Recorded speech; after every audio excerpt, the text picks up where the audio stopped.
یہ تو محبت کی دنیا ہے، اور محبت کا انسان سے تعلق ہے، کیونکہ انسان کا لفظ مشتق انس سے ہے، انس کا معنی محبت ہوتی ہے۔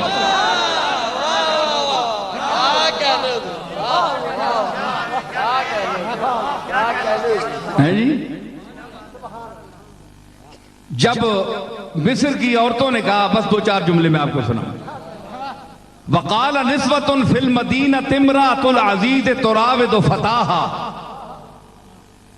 جب عورتوں نے کہا، قرآن مجید بیان کر رہا ہے کہ جب مصر کی عورتوں نے کہا کہ جو عزیز مصر کی بیوی ہے، بادشاہ کی بیوی ہے، یہ ایک لڑکے سے محبت کرتی ہے، تراود فتاہا عن نفسہ، اس کو پھسلاتی ہے اپنی طرف، قد شغفہا حبا، یہ تو اس کے محبت میں لوٹ پوٹ ہو گئی ہے، پاگل ہو گئی ہے،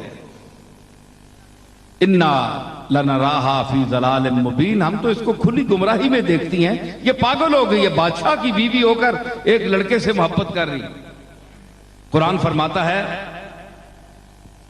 فَلَمَّا سَمِعَتْ بِمَكْرِهِنَّ أَرْسَلَتْ إِلَيْهِنَّ وَأَعْتَدَتْ لَهُنَّ مُتَّكَأً،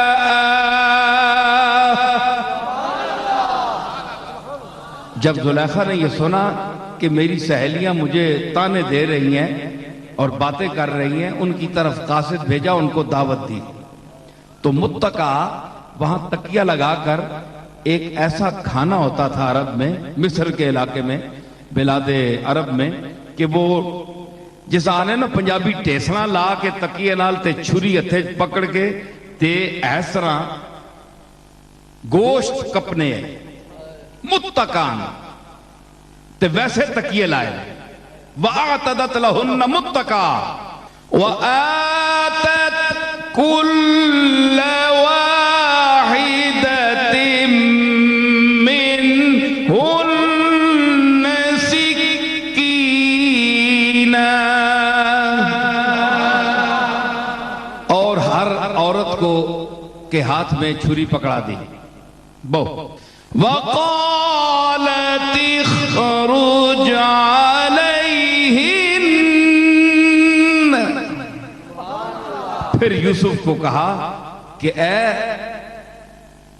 کنعان حسن کے ماہ تاباں، کنعان حسن کے ماہ تاباں آ، زنان مصر کے مطالع چشم پر طلوع ہو،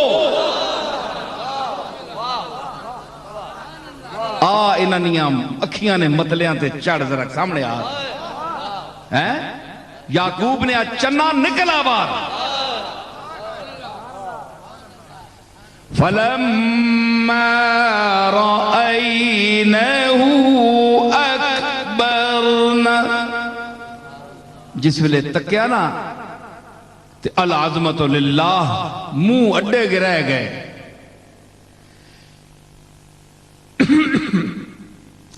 وَقَطَّعْنَ أَيْدِيَهُنَّ، ہاتھ کپ چھوڑے، انہاں تاں گوشت کپنے آستے چھوریاں دیتیاں یہاں تے انہاں ہاتھ کپ چھوڑے، وَقُلْنَا حَاشَ لِلَّهِ مَا هَذَا بَشَرًا، انہاں کہا اللہ نی عظمت، اے انسان تا نہیں، انسان تا سوئی ویکھن میں سر پر ہے، بزارہ چ رلنے پہ انسان، اے انسان تا نہیں، ان هذا الا ملک کریم،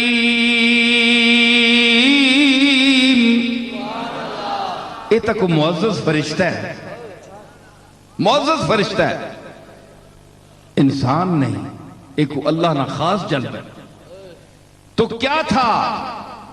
وہی لب ہیں، وہی آنکھ ہے، وہی ناک ہے، آپ کا بھی یہ سب کچھ ہے، ناک آنکھ ہے، میرے بھی ہیں، سب کے ہیں، اور یوسف کے بھی تھے، لیکن اللہ نے فرمایا کہ اے انسان میں نے تیری آنکھیں بھی بنائی اور تیرے ہونٹ بھی بنائے، تیری زبان بھی بنائی، لیکن زبان میں بھی فرق ہے، ہونٹوں میں بھی فرق ہے، آنکھوں میں بھی فرق ہے۔ ہر آنکھ مصر میں فتنہ پیدا نہیں کر سکتی، اور وہ مصر جس میں یوسف کا جب گزر ہوتا تھا یا جب گزرتا تھا یوسف، تو اثر نو خون ہستی میں روانی آ گئی۔ وہی مصر کے بازار کے ذرے پکار پکار کر کہتے تھے کہ یہاں بڑی بڑی دنیا چلتی رہی، بڑے بڑے ناز والے چلتے رہے، لیکن یہ کیا وجہ ہے کہ اثر نو خون ہستی میں روانی آ گئی، مصر جھوم اٹھا زلیخا پر جوانی آ گئی۔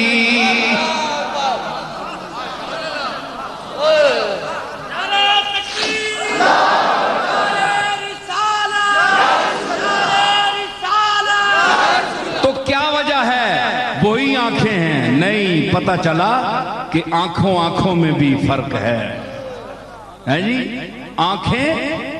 آنکھیں بڑی بڑی ہیں لیکن اس میں لذت نہیں ہے، کشش نہیں ہے، حسن نہیں ہے۔ تو پہلے تو فرمایا کہ میں نے تجھے آنکھ دی ہے، لیکن یہ جمال یوسف کا ذکر تھا۔ اب جمال محمدی کا آپ مقام خود دیکھ لیں کہ حضور علیہ السلام کی چشم مبارک کا کیا مقام ہوگا، جس کے متعلق میرے دادا نے کہا کہ کالی زلف تے اکھ مستانی مخمور اکھی ہن مد بھریاں، کالی زلف تے اکھ مستانی وہ شراب معرفت سے مخمور آنکھیں جس میں سرخ ڈورے تھے، جس میں سرخ ڈورے تھے، اور اس میں تجلیات ربانیہ کے وہ جلوے تھے کہ حضور نے جس طرف، اور احمد رضا کیا کہہ اٹھے، یہی تو آنکھ ہے جس طرف اٹھ گئی دم میں دم آ گیا، جس طرف، ویسے تو نہیں کہا، آنکھ کا مقام ہے، آپ بھی دیکھتے ہیں، لیکن کملی والے کی نظر جس طرف اٹھ گئی، دم میں دم آ گیا، جس طرف اٹھ گئی، ارے دم میں دم آ گیا، جس طرف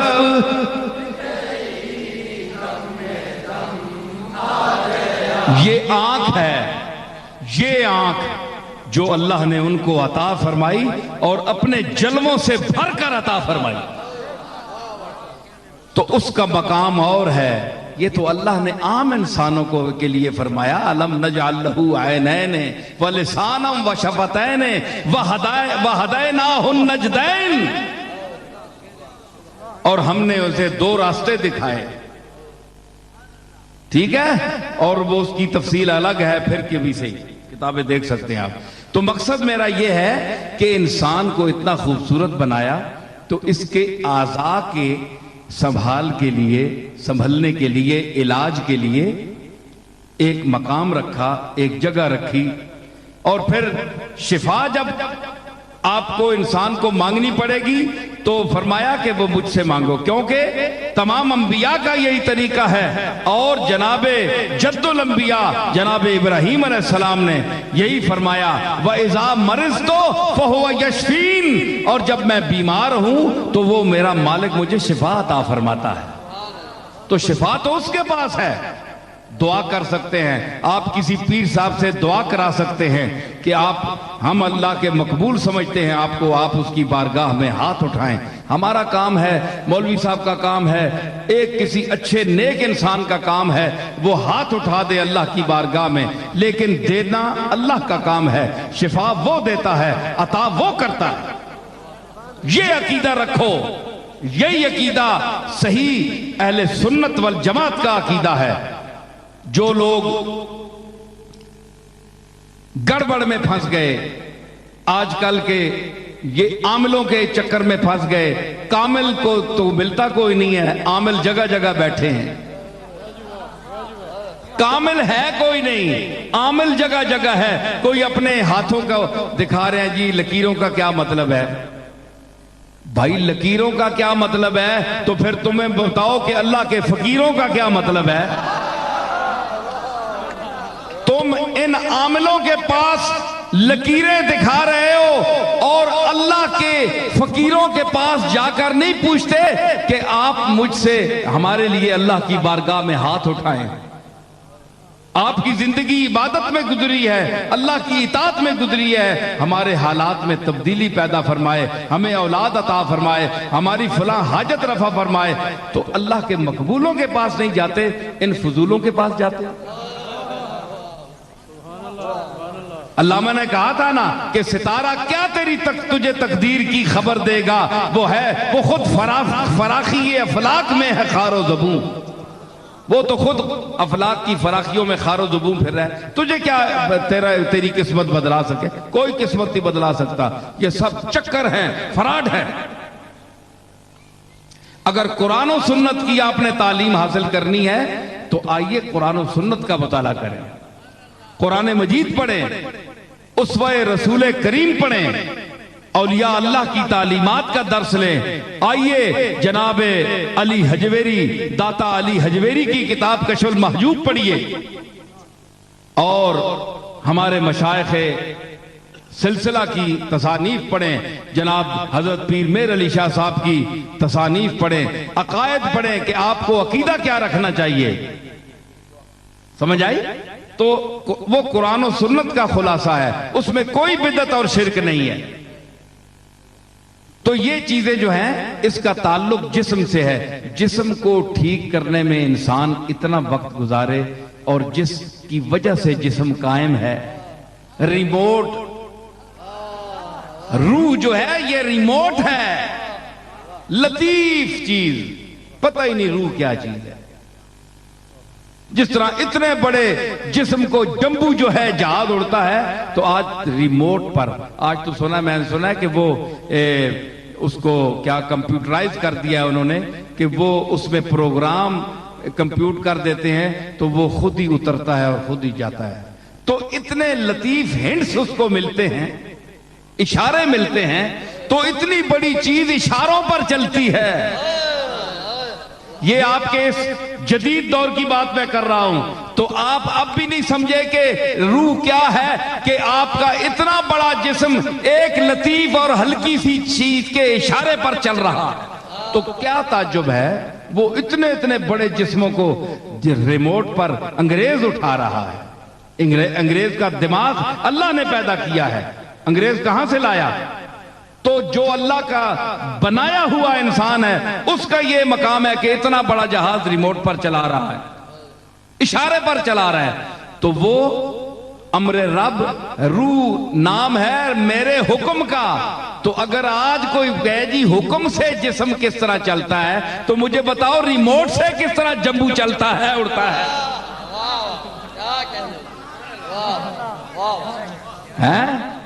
یعنی سائنس پر تمہارا ایمان ہے، اللہ کے ارشاد قرآن مجید پر تمہارا ایمان ہے، ستیہ ناس ہو تمہاری۔ فلسفی کو بحث کے اندر خدا ملتا نہیں، ڈور کو سلجھا رہا ہے اور سرا ملتا نہیں۔ اے گچھا ہوئے جرا ایڈا وڈا گچھا تاگے نا تے جی بلیٹ بلوٹ کے تے گولا جا بنا چھوڑو تے چنگے بندیاں بٹھا چھوڑو جڑے حساب کتاب بہوں جاننے نے، تے آکھو بندے نے پترو فضری بہو تے شامی تک کدے ایک تاگا کٹ گئے تے تسی آکھو کون کڈے؟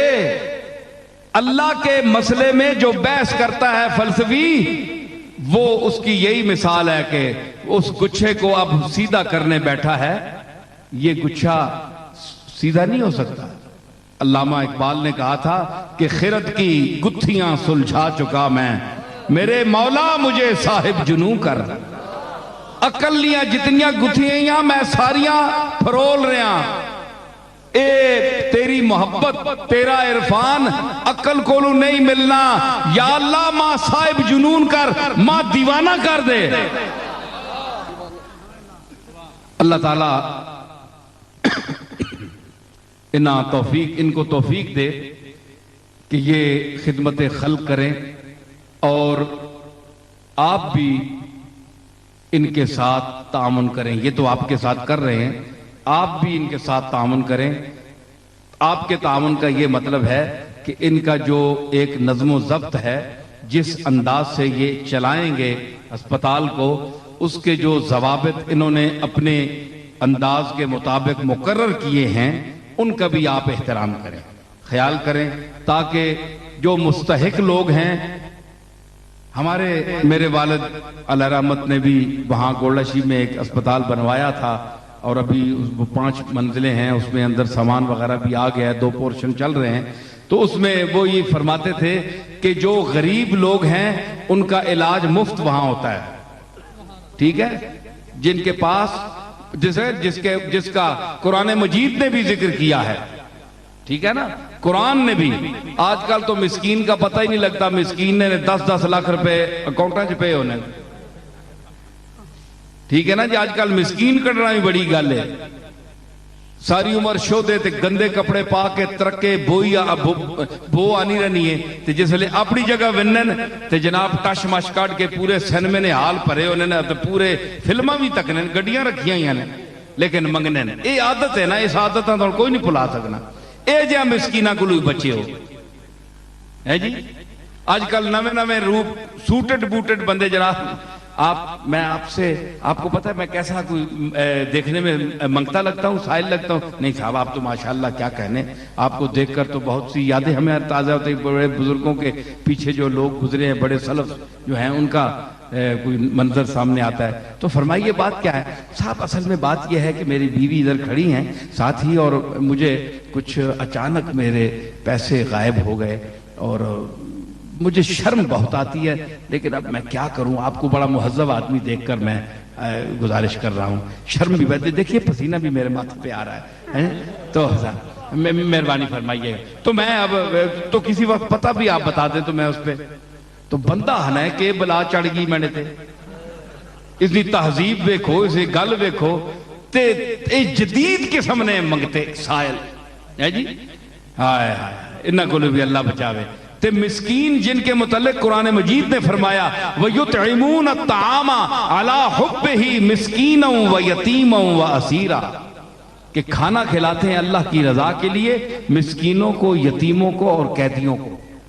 تو وہ لوگ صحیح جو مستحق ہوں گے، چھان بین کر کے ان کا علاج مفت کیا جائے گا، ٹھیک ہے؟ ہمارے ہاں بھی اسی طرح ہوتا ہے۔ اور جو مخیر حضرات ہیں، جو دولت مند ہیں، جو گلچھرے اڑاتے ہیں اپنی صحت کے زمانے میں، کروڑوں کے مالک ہیں، تو ان کے جسم پر بیماری آ جائے تو ان کو موت پڑتی ہے۔ موت کا سامنے آپ تو خرچ کرو، آپ تو خرچ کرو، ہیں جی؟ ہاں گروبائی میں یاد نہیں ہے، میں یاد پہ کرانا ہے۔ کیوں تذکر میری گروبائی یاد کرا رہا ہے کہ کیوں تذکرہ قبر سے کتراتا ہے، کیوں تذکرہ قبر سے کتراتا ہے، میت کوئی اٹھتی ہے تو ڈر جاتا ہے۔ تجھ کو تو بڑا گھمنڈ تھا ہستی پر، اب موت ہے سامنے تو گھبراتا ہے۔ بڑا ٹینڈ کے آنا ہے، چھاتی کاٹ گیا ہے، میں نے جا کوئی نہیں گلیچ کیڑا آسی بڑے سامنے، تے ہون میت اٹھی ہے، بندہ مر گیا ہے، تے تم ہی اندروں یرک گیا ہے کہ ایک کال ہاتھ مانا پہ ونجے، ہاتھ پیسی تو دا، اے ہاتھ پیسی، اے ہاتھ، اس ہاتھ تو کوئی نہیں بچ سکیا۔ اس واسطے زمین تے اکڑ کر مت چلو، ہے جی؟ زمین تے آہستگی نال قدم رکھو، چک کے چلو اللہ دی جناب وچ، اے سمجھو کہ میں مالک دی زمین تے چل رہا تے اس دا کرم ہے کہ میرے تے عذاب نہیں بھیج رہا، میں نو پکڑ نہیں رہا، میں نو وہ کرم کر رہا، چلنے دی توفیق دے رہا، تے چک کے مالک دے سامنے چلو، دخرا تے آکڑ نہ کرو۔ اللہ تعالیٰ انہاں توفیق دے وے. سارے لوگ آپ ہاتھ اٹھائیں, دعا کریں کہ اللہ تعالیٰ اس اسپتال کو جن مقاصد کے لیے جاوید بھٹی صاحب نے بنایا, طارق شریف بھٹی صاحب نے یہ بنایا ہے, اور اس علاقے کے لیے یہ اسی انداز کا ثابت ہو, اور اللہ تعالیٰ ان کو مزید خدمت خلق کرنے کی توفیق عطا فرمائے. اللہ تعالیٰ ہمارے سربراہان مملکت کو اس ملک میں نظام مصطفیٰ نافذ کرنے کی توفیق عطا فرمائے, اور اللہ تعالیٰ حضور علیہ الصلوۃ والسلام کے دین مبین اور قرآن مجید کے احکام کو اس ملک میں, اس ملک خداداد پاکستان میں نافذ ہوتا ہوا ہمیں دکھائے. اور اگر اللہ کا قانون یہاں نافذ نہیں ہوتا تو کوئی اور اچھا سربراہ لائے, ٹھیک ہے نا. تو یا رب بمحمد و علی و زہرا, یا رب حسین و حسن و آل ابا, کہ لطف پرار حاجتم درد و سرا بے منت خلق یا علی العالی. یا رب تو چنا کن کے پریشان شبم, محتاج برادران و خیشان شبم, چیزیں کی دہی بدہ میرا از در خیش, تا از در تو بردر ایشان شبم. ربنا لا تؤاخذنا ان نسینا او اخطانا, ربنا ولا تحمل علینا اسرا كما حملته على الذين من قبلنا, ربنا ولا تحملنا ما لا طاقة لنا به, واعف عنا واغفر لنا وارحمنا انت مولانا فانصرنا على القوم الكافرين. وصلی اللہ تعالی علی خیر خلقی محمد وعلى آلہ وصحبہ اجمعین. حضرات سارے حضرات تشریف رکھیں, سب حضرات کے آنے کا شکریہ. آپ نے میرا